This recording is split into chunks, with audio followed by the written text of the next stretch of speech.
E aí, galera do YouTube, bem-vindos a mais um vídeo do canal E aí, Carol. E hoje eu vim falar as minhas leituras de maio de 2017.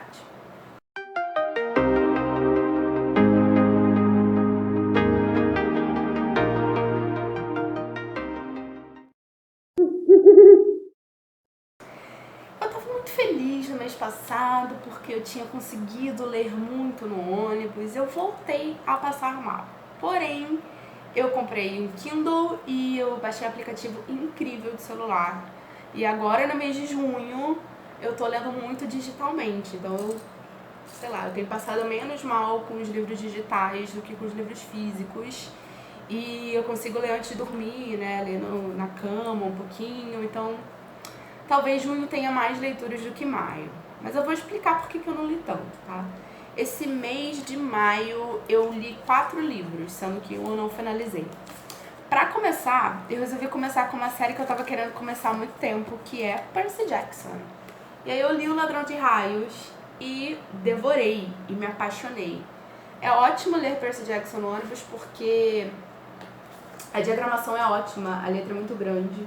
A maioria dos livros que eu tenho aqui em casa tem letras muito pequenininhas, e aí fica realmente muito ruim de ler, né, no balanço do ônibus. Foi muito impossível pra mim ler Percy Jackson não comparar com um grande personagem young adult da minha infância e adolescência, que foi Harry Potter. Mas vamos comentar que Harry Potter é um pouco boçal, muitas vezes. E eu não achei que isso acontece com Percy Jackson, ele é super maduro pra idade dele. E ele se supera tanto fisicamente quanto mentalmente, assim, ele tem umas estratégias incríveis. Ele fala, putz, a Annabelle tinha que estar aqui, porque ela ia ter uma saída ótima, mas já que ela não tá, eu vou me virar. E ele sempre se vira muito bem, sabe? E é incrível porque o autor, Rick Riordan, ele é professor de inglês e história, é isso? Ele lecionou em escolas públicas e particulares de São Francisco, tanto inglês quanto história. Isso aqui é uma ponte perfeita para a interdisciplinaridade que já começa pelo autor, né? Isso aqui é um pontapé inicial para muita gente gostar de história antiga, gostar de história grega e se aprofundar mais nisso, assim. E eu gostei tanto da história que eu já emendei no Mar de Monstros e li os 2 em um mês. Por mim, eu teria lido a saga toda. Só que eu falei, gente, pelo amor de Deus, eu preciso parar e ler outras coisas. Então, infelizmente, eu só li esses 2 livros, assim. Essas tagzinhas que eu marquei foram os momentos mais engraçadinhos, assim, os momentos mais irônicos que eu achei da história. Porque isso aqui é muito engraçado, gente. Eu ria sozinha no ônibus. Eu acho que eu gostei mais do Mar de Monstros do que do Ladrão de Raios. Não sei. Me irrita um pouco, mas eu sei que é necessário, assim. O autor... Isso acontece com os primeiros livros do Harry Potter também. O autor sempre fica retomando coisas da história que já aconteceram no primeiro. Eu falo, meu amigo, se isso aqui é uma série, obviamente a pessoa deveria já ter lido o primeiro, né? Essa coisa de ficar sempre retomando esses aspectos da história me irrita um pouquinho.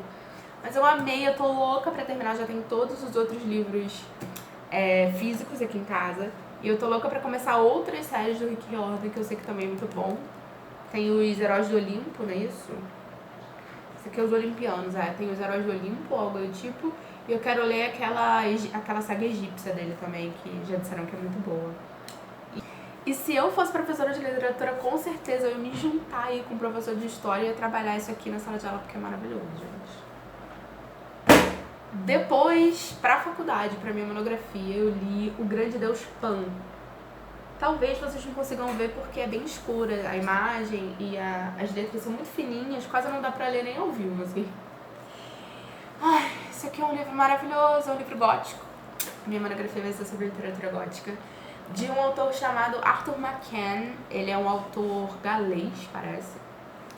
Tem poucas informações sobre ele, gente, então é muito difícil falar sobre autores que, né, ninguém conhece.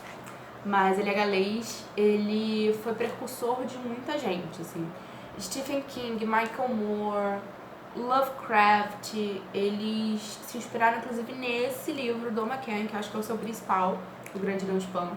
Esse livro, assim como Frankenstein, como O Médico e o Monstro, narra uma experiência científica que traz o sobrenatural como consequência. O Dr. Raymond, ele faz uma experiência neurológica, ele descobre que ele pode ativar como se fosse um botão uma parte do cérebro de pacientes e que eles conseguem ver o grande Deus Pan. O grande Deus Pan é o Deus de todas as coisas, mas que por isso ele é o Deus da dualidade. O grande Deus Pan sempre é simbolizado por um fauno, né? Então tem relação direta com a natureza. Mas assim como ele é Deus de todas as coisas boas, ele traz consigo o caos, e daí a palavra pandemônio deriva desse Deus, né? E muitas coisas acontecem, né?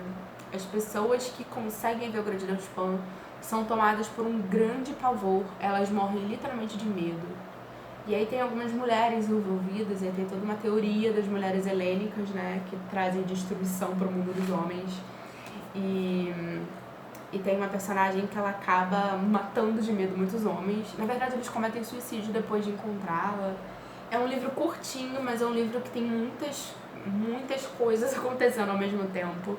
É como se cada capítulo fosse uma história que você acha por um tempo que são histórias separadas, assim, mas que no final tudo se junta e elas são todas interligadas pela aquela experiência do início realizada pelo Dr. Raymond. E aí eu comecei a ler um pouquinho antes do Grande Deus Pan, mas ele ainda tá em aberto, tá? Mas falta isso aqui pra eu terminar, muito pouquinho. Eu comecei a ler o Frankenstein, eu parei um pouquinho, li o Grande Deus Pan e voltei, que também é sobre uma experiência científica do Dr. Victor Frankenstein, que é quem dá o nome ao livro, tá? Frankenstein é um monstro, não. E ele faz uma experiência, ele descobre como dar origem à vida. E aí, a história do Frankenstein que todo mundo conhece, né? Ele coleta várias partes de cadáveres diferentes para criar um ser. E ele fica horrorizado com a criatura que ele criou, fica horrorizado com o poder que ele descobriu que tem e o que aquilo poderia fazer para a humanidade, e ele abandona essa criatura, né? Alguns anos depois ele é assombrado por ela e eles têm várias discussões assim super... Anos depois ele é assombrado, assim, ele é caçado por essa criatura que comete alguns horrores tentando chamar a sua atenção, inclusive assassinatos de pessoas próximas a ele, e eles travam assim discussões muito filosóficas, antropológicas, muito profundas, principalmente para uma criatura que não sabia falar, não sabia descobrir o fogo, não sabia como se alimentar e vive fugindo dos humanos porque ele descobriu a duras penas que os humanos podem causar muito mal para aquilo que eles desconhecem, né? Esse livro traz questões muito profundas e diversas. Eu quero fazer um vídeo só sobre ele quando eu terminar, eu com certeza vou terminar agora em junho. E se tornou, já se tornou um dos favoritos da vida, com certeza. É um livro que eu sei que eu vou reler muitas outras vezes, porque é um livraço, assim. Eu tenho essa edição de bolsa, eu amo a edição de bolsa, né? E ele é um pouco desconfortável ele é um pouco não, ele é muito desconfortável de ler. Não sei se vocês vão conseguir ver, mas as letras são muito pequenininhas, é tudo muito juntinho, não tem margem. É edição de bolso, né? Principalmente para ser mais barato, eles têm essa diagramação bem ruim. E eu li no ônibus, então isso aqui pra minha vista eu passava muito mal. Mas eu não conseguia parar de ler, assim, milhões de marcações, né? Maravilhoso. E aqui em cima é pra mostrar a parte que a criatura aparece, né? A criatura só aparece quase na metade da história. Esse é um livro epistolar, ou seja, ele é narrado através de cartas de um médico que, assim como o Dr. Frankenstein, ele também anseia por mais. Ele quer descobrir o segredo da filosofia da natureza, o segredo da vida, do universo. E ele encontra com o Dr. Victor Frankenstein numa viagem pro Ártico, assim, pra Antártida, esses lugares assim frios, longínquos. E através desse encontro dele com o Victor Frankenstein é que é narrada a história de como ele criou a criatura, etc. E a história da criatura em si. Livraço, já fica a dica, maravilhoso isso aqui, maravilhoso. Eu sei que eu demorei muito pra ler, mas eu já tô namorando há anos. E desde que eu comprei ano passado, todo mês eu olhava pra ele e eu falo: vou te pegar, querido, daqui a pouco já vai chegar a sua vez. Chegou, eu tô muito feliz, assim, um dos melhores livros que eu já li na vida. Eu tô louca pra terminar isso aqui rápido, gente.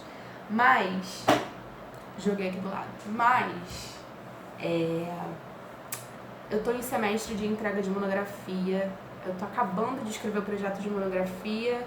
E eu já vou começar, obviamente, a emendar e escrever a monografia. Então, assim, eu tenho que ler muito artigo, muita coisa relacionada ao tema que eu vou abordar. Então, eu tô muito sem tempo de ler as coisas por lazer que eu quero, né? Mesmo assim, eu estou firme e forte. Eu acho que, inclusive, o mês de junho eu vou ler mais que o mês de maio, que foi fraco, né, gente? Mas eu quero saber se vocês já leram esses livros que eu comentei, o que você achou de interessante.